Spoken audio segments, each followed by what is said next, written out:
Guys, marami sa inyo nagtatanong kung paano ko inedit ang video na to. Kaya sa gagawin kong video, sundan nyo at tapusin nyo panoorin ang video na to para matutunan nyo kung paano ko ginawa ang video na to. And let's go at tapusin hanggang huli. And para ma-sure at i-share nyo na rin po itong video na to.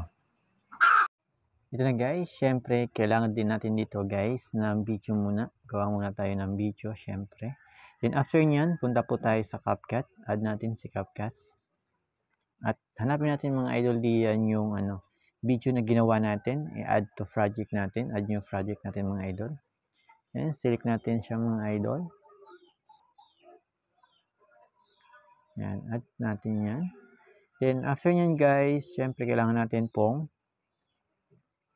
hanapin kung saan nagmula yung video mga idol.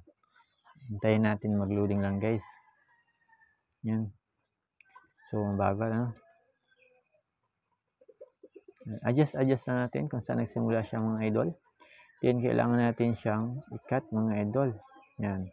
Click natin yung video. Tapos, edit. Split natin mga idol yan. Diyan tayo mag-start.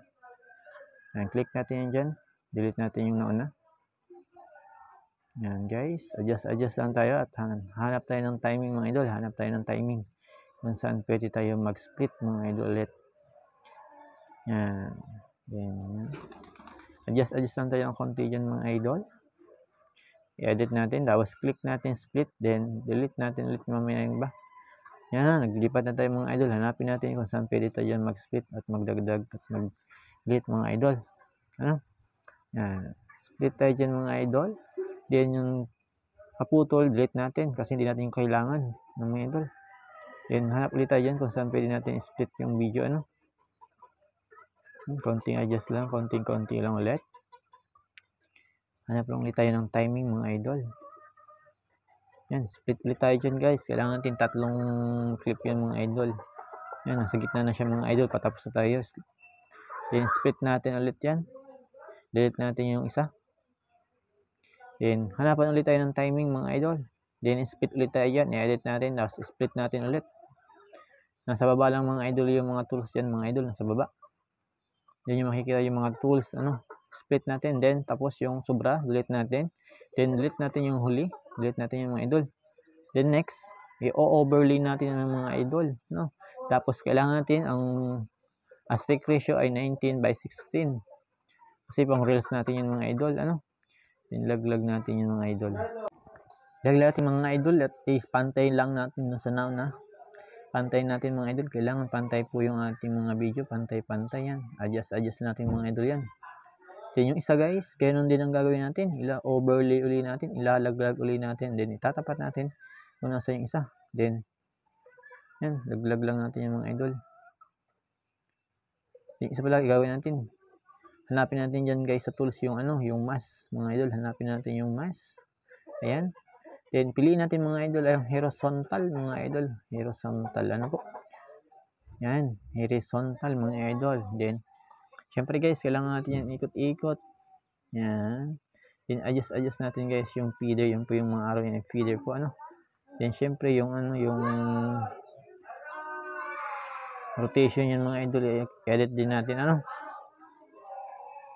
Edit din natin. Pagalaw-galawin natin. Yan, ratio guys. Edit natin para matuwid na po. Mapasobra naman. Yan. Then, adjust natin ng konti. Yan, mga idol. Yan guys. Kailangan natin adjust yung feeder guys. Yung naka-arrow right na yun guys ay feeder ang tawag doon. Then, yung isa guys, laglag din natin. Overlay din natin. Kailangan natin ilaglag yan guys. Laglag natin ulit. Pantay lang ulit natin dun sa dalawang clip na nauna. Kailangan guys, pantay-pantay yung clip natin mga idol. Then, hanapin ulit natin guys yung mask dyan. Then, piliin natin guys dyan si mirror. Si mirror naman mga idol yung pipiliin natin para maging napagitna natin yung isang mga idol. Ayan Kita nyo naman guys, nasa gitna na siya. At hindi halatang edit mga idol. Ayan. Pag okay na yan guys, check lang natin yan. Then, export na natin yan guys mga idol. Kayo nang bahala sa ano bang gusto nyo tugtog dyan mga idol. Bahala na kayo mga idol. Idagdag dyan po. Yan na guys yung pan-reels natin mga idol. Ganyan guys yung pang-reels natin. Pag may mga sobra mga idol, syempre kailangan natin pantay-pantayin ng mga idol. para maganda yung result ng ating reels. Yan. Ayan na po. Adjust lang natin. Kailangan pantay-pantay.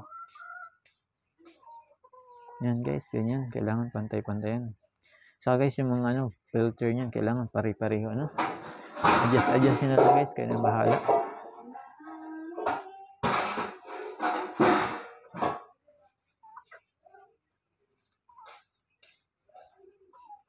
Hanapin lang natin yan guys, yung filter o kaya effects mga idol. Kasi kailangan niyang medyo pare-pareho yung kulay para hindi halatang edited mga idol. Galingan lang natin mga idol. Ayan. Kaso hindi yan effects ang gagamitin natin. Ang kailangan natin dyan ay brightness mga idol. Adjustment yan mga idol. Kailangan natin i-adjust yan. Yan, konti adjust lang, pero kailangan natin pare-pareho pagkatapos ng video, Pero try natin mga idol, kaso hindi talaga pwede. Kaya in-export ko yung mga idol, kaya